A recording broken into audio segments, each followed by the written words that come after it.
Assalamualaikum warahmatullahi wabarakatuh. Selamat pagi anak-anak dan salam sehat.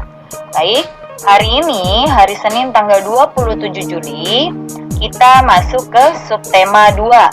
Subtema 2 pada pembelajaran pertama.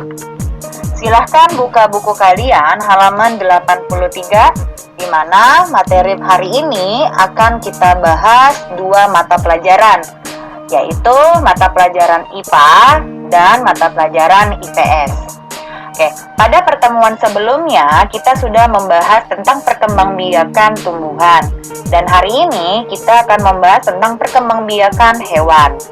Di mana perkembangbiakan hewan secara kawin dibedakan menjadi 3. Nah, tujuannya berkembang biak di sini untuk menghasilkan keturunan dan melestarikan jenisnya.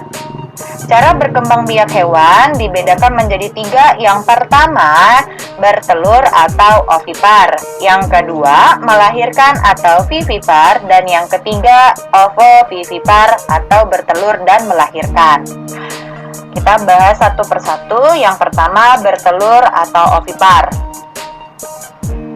Bertelur atau ovipar berasal dari kata ovum atau telur.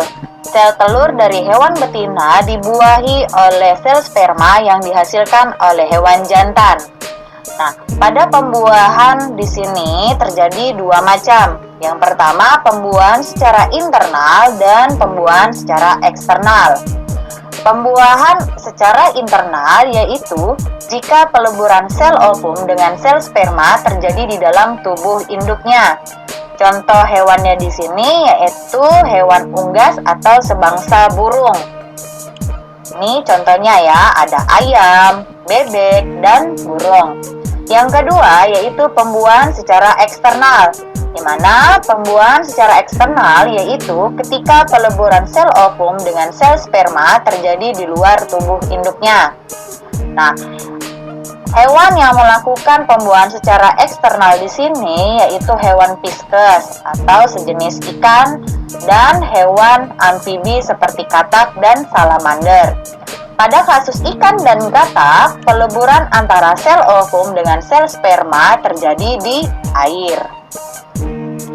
Yang kedua yaitu melahirkan atau vivipar.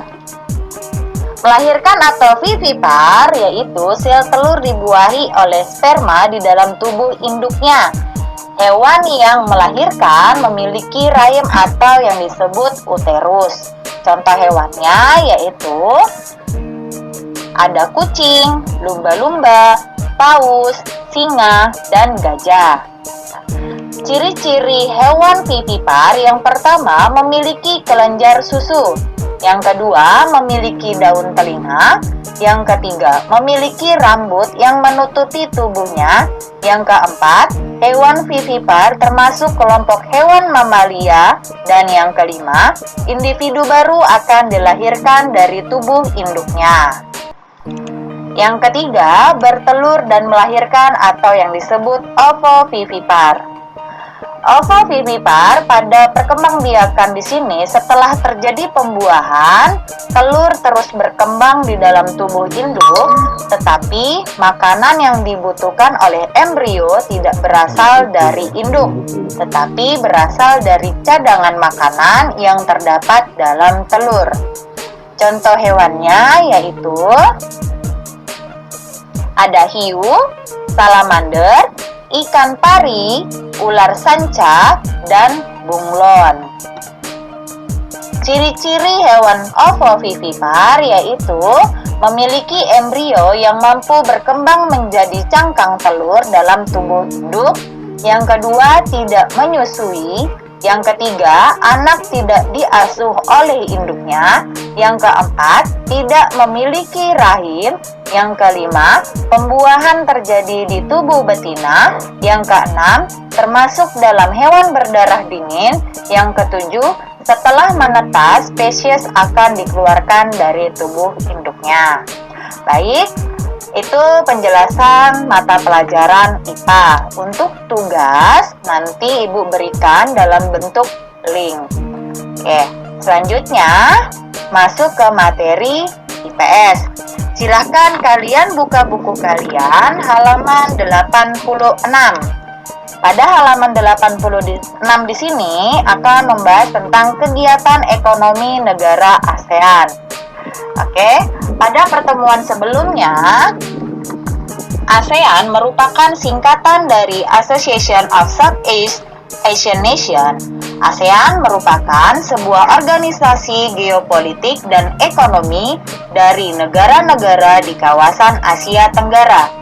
Negara-negara yang tergabung dalam organisasi ASEAN terdiri atas 10 negara.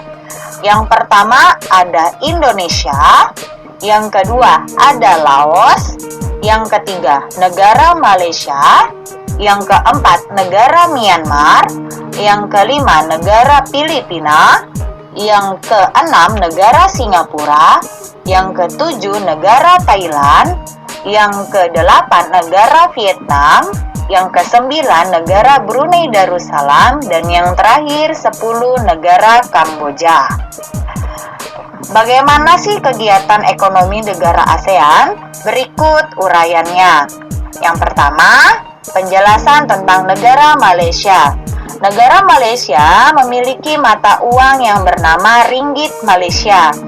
Adapun hasil pertanian yang diperolehnya yaitu karet, kelapa sawit, beras, dan kayu. Hasil industrinya elektronik, tekstil, pakaian, bahan kimia, minyak, mebel, dan rotan. Ekspor utamanya elektronik, alat-alat listrik, minyak dan gas, tekstil, pakaian, serta minyak sawit. Impor utamanya alat-alat industri, mesin, dan transportasi. Yang kedua, yaitu negara Thailand. Thailand memiliki mata uang yang yaitu baht. Hasil pertanian beras, karet, jagung, tapioka, gula, rami, dan kelapa. Hasil industrinya elektronik, berlian, pakaian, dan tekstil. Ekspor utama tekstil, komputer dan komponennya, integrated circuit atau IC, berlian, serta pakaian.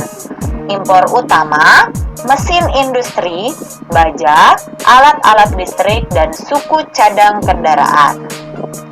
Negara yang ketiga yaitu Filipina. Filipina memiliki mata uang yaitu peso. Hasil pertanian yang dihasilkan yaitu rami, kopra, gula, beras, dan nanas. Yang ketiga hasil industri, bahan bangunan, elektronik, mebel, komputer, alat pelayaran. Yang di sini diekspor utamanya yaitu elektronik, pakaian, komponen listrik, kendaraan bermotor, kerajinan, dan mebel, serta minyak dan pisang. Impor utamanya ada elektronik, oli, mesin, industri, kendaraan, baja, dan aluminium. Negara selanjutnya ada Singapura. Singapura memiliki mata uang dolar Singapura. Hasil pertaniannya yaitu buah-buahan dan anggrek. Hasil industri, elektronik, bahan kimia, keuangan dan perbankan, perumahan, pariwisata, serta perdagangan. Ekspor utama, minyak, mesin, industri, radio, televisi, komponen elektronik, pakaian, minuman ringan, dan rokok. Impor utama, minyak mentah, baja, dan aluminium, mesin industri, generator listrik, serta komponen elektronik. Dan yang kelima, ada Brunei Darussalam. Mata uangnya yaitu dolar Brunei. Hasil pertaniannya ada karet, beras, rempah-rempah, dan kayu. Hasil industri ada minyak dan gas, tekstil, makanan, dan minuman ringan, serta bahan bangunan. Ekspor utamanya yaitu minyak, gas, dan tekstil. Impor utama kendaraan bermotor, mesin, barang pabrikan, makanan, dan kimia. Berikut penjelasan tentang keadaan ekonomi di negara ASEAN. Baik, cukup untuk penjelasan hari ini. Untuk tugas IPS akan diberikan dalam bentuk link yang akan dibagikan. Jadi, tugas hari ini ada dua, yaitu tugas IPA dan IPS, di mana masing-masingnya nanti akan dikirimkan dalam bentuk link. Oke, cukup untuk materi hari ini. Wassalamualaikum warahmatullahi wabarakatuh.